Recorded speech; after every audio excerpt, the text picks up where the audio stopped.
सगे भाई बहन के बराबर है। ভাবছে গায়ে জোরে জিতবে, ঘেছু জিতবে। মুর্শিদাবাদে এসে হুমায়ুন কবির আর মিমকে নিশানা করলেন মুখ্যমন্ত্রী মমতা বন্দ্যোপাধ্যায়। সাগরদিঘি সভামঞ্চ থেকে মুখ্যমন্ত্রী বলেন, আমাদের মধ্যে কিছু গদ্দার আছে যারা দিল্লি থেকে টাকা খায়, হায়দ্রাবাদ থেকে তাদের নিয়ে এসে বিহারে মুসলিম ভোট ভাগ করেছে বিজেপি। এদিন সভা থেকে আর কি বললেন মুখ্যমন্ত্রী?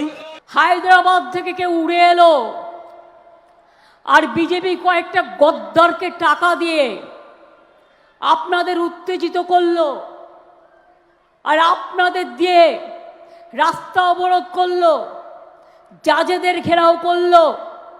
রেজাল্টটা কি হলো? আজকে সুপ্রিম কোর্ট বলেছে, ঠিক বলেছেন। আপনারা কি জানেন না সিবিআই করেছে, যারা আন্দোলন করেছে তাদের বিরুদ্ধে, এনআইএ করেছে। বিজেপির এটা গেম প্ল্যান জেনে রাখবেন, এখানকার নির্বাচন ক্যান্সেল করে রাষ্ট্রপতির শাসন জারি করা। আপনারা কি সেটা চান? না আপনারা শান্তি চান?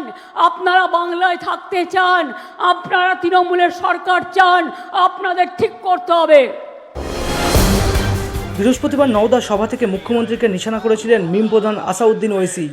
यही ममता बनर्जी ने पार्लियामेंट के अंदर ये कहकर डिप्टी स्पीकर के सामने फाइलें फेंक दी। क्यों फेंकी? उन्होंने कहा कि बंगाल में घुसपैठी घुस रहे हैं।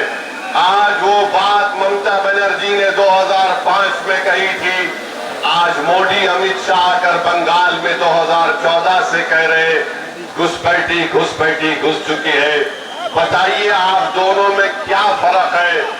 आप दोनों में कोई फर्क नहीं है। आप चाहे मोदी हो या ममता बनर्जी हो, ये कभी नहीं चाहते कि गरीब और मजलूम आवाम की इनकी आजाद लीडरशिप पैदा हो जाए। ममता और मोदी दो सगे भाई बहन के बराबर है। अगर किसी भाई पर आपको भरोसा करना है तो ओवैसी पर करिए और मेरे भाई हुमायूं कभी। ममता और मोदी की सेटिंग हो चुकी है। এদিন মুখ্যমন্ত্রীর নিশানায় ওয়েসিও। বিজেপির কথায়, বিজেপির টাকায় কিছু গদ্দার নিজের অধিকার রক্ষার জন্য, নিজের ক্ষমতা দখল করার জন্য বিহারে ভোট ভাগাভাগি করে বিজেপিকে জিতিয়েছে। বাংলায় তাই চাই, এদের চিনে রাখুন।